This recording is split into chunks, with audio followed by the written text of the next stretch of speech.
My public argument is, should the Pledge of Allegiance be required or optional in public school classrooms? Should students have the choice of whether or not they want to say the pledge, or should students be required to recite the pledge in their classrooms? Every weekday morning across the United States, students in public schools stand and face the American flag, put their hands over their hearts, and recite the Pledge of Allegiance.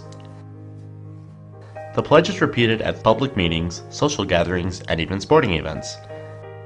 It is said as an oath of loyalty and respect to the flag and to the nation. Yet this pledge, only 31 words long, has been the subject of much debate. Some disagree with swearing allegiance to a flag or to a country. Others disagree with the wording of the pledge. Most of the disagreement, however, centers on the two words "under God." That disagreement reveals the many differing passions and convictions of the American people.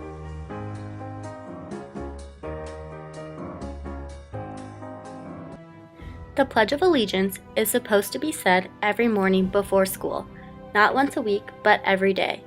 If you take the time to recite the pledge, you are to say the full pledge, not just a few words. But some schools are now offering the first line of the pledge just once a week. If schools can take the time for that, then schools should be able to show respect for our country and offer the full pledge every day. Of loyalty and respect to the American flag, but now the Pledge of Allegiance is igniting a new controversy at a North Collins Elementary School. Senior correspondent Rich Newberg joins us with the story. Rich? Well, Joe, when the pledge is read on the public address system at the North Collins Elementary School every morning, only the beginning few words are read. It's supposed to prompt the young students to say the rest of the pledge themselves, but that's not good enough for a rising number of critics in the North Collins School District. I pledge allegiance to the flag. Those first 6 words of the pledge are all that is read on the PA system at North Collins Elementary. Each classroom then finishes the pledge at its own pace. It's our elementary philosophy that our students and their classroom teacher say it as an individual group so that they can do it at a pace that's appropriate for their age level. A kindergartner is going to say it at a different pace than a 4th grader or a 6th grader. But some parents and others feel the pledge should be read in its entirety and recited together. Period. Part of them learning it is reciting it, I think. They have to understand what they're saying, but at the same time, if they're not saying it, how can they understand it? 250 signatures have been gathered on petitions asking the North Collins School Board to change the way the pledge is read. And Rosemarie Troidel quit her position on the school board out of protest. I'm 50 years old. The way it was taught to us, we stood as a group. The entire school stood as a group and we said it, and I didn't understand every single word, but I grew to learn it. It's a pledge. It lasts on average 10 seconds to say it. You're pledging to the flag. You're pledging to people that have died. You can't take the time out of your morning 10 seconds to say that. But school officials say students who don't seem to understand the pledge will get extra help. Sometimes I will take that child aside and make sure they know what the words are. Say it a little bit slower. We say it with them so they know. They have to practice it. North Collins Elementary School Principal John Cataldo is taking a survey of teachers to see if they think the pledge should be read in its entirety.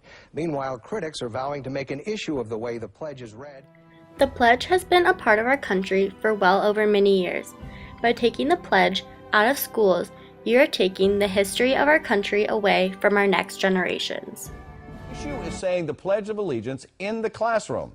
And as News Center 5's Amalia Beretta tells us tonight, a local teenager is at the heart of the controversy.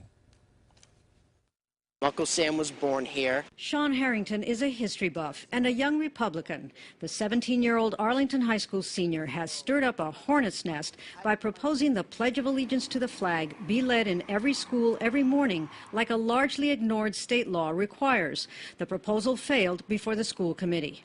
There's a very big patriotic connection with this town, and by not having the pledge, I find it very wrong. This town wants to create some sort of tourism with our patriotism, just like Lexington has. How can we do that when we don't even say the Pledge of Allegiance? They won't talk about it on camera, but Arlington police have confirmed that they've launched an investigation into some nasty emails received by the school committee as a result of their vote. Police describe the emails as offensive, hateful, and potentially criminal. A statement released by the Massachusetts VFW says the decision shows a complete lack of support for the brave men and women of this nation. School committee member Judson Pierce says his no vote was about protecting everyone's rights. Not just those who want to say the pledge, but those who have the very, very same right not to say it, and not to feel bullied or harassed in choosing to do so. This heated debate over the Pledge of Allegiance has shown citizens what other people think is right and what they are willing to do to stand for it.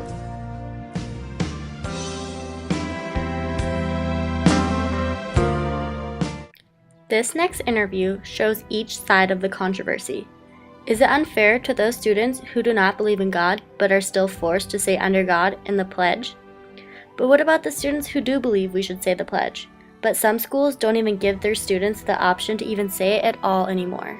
Listen, it is unconstitutional to mandate that a child in a classroom do the Pledge of Allegiance. How can you argue any other way? What's the problem if a kid wants to sit out? Well, wait a minute. That's not what we're talking about. I thought the question was whether or not we're going to force schools to lead children in the Pledge of Allegiance. We have a lot of talk about people trying to undo it. The U.S. Supreme Court has already said that one child, any child who doesn't want to say it, doesn't have to say it. But the issue is whether or not our school systems should lead children every day in the Pledge of Allegiance. And what do you think? Absolutely they should. Quite frankly, it's our responsibility to teach our children to be grateful for the country that we have, to teach them to sacrifice. I mean, Jeff, you look in the eye of a parent who has sent their child off to war or to be in the military or who's paid them the ultimate sacrifice and tell me that it's too much to ask that every day when school children start their school day that they're not going to give the Pledge of Allegiance. I think we should do it. All right, Ken, well, what's your view? Should then, let's debate this a little bit, should schools lead, teachers lead classrooms in the Pledge of Allegiance? Yeah, I don't think Fred's on the mark here. This is about government and what government can and cannot do, and it's not about children. I mean, the government cannot force you what to say. They also cannot force you what not to say. And that's not just because I say it. That goes back to 1789 when a fellow named James Madison and a buddy of his named Thomas Jefferson said that when they wrote the First Amendment to the Constitution. So that's written into our Constitution, which protects us from the government overreaching. And they put it in the Constitution way back then because they had British tyranny that they were worrying about. They were worrying about the Brits forcing them to do things they didn't want to do, telling them what they couldn't say, and they put it in the First Amendment so we wouldn't have that problem in today's world.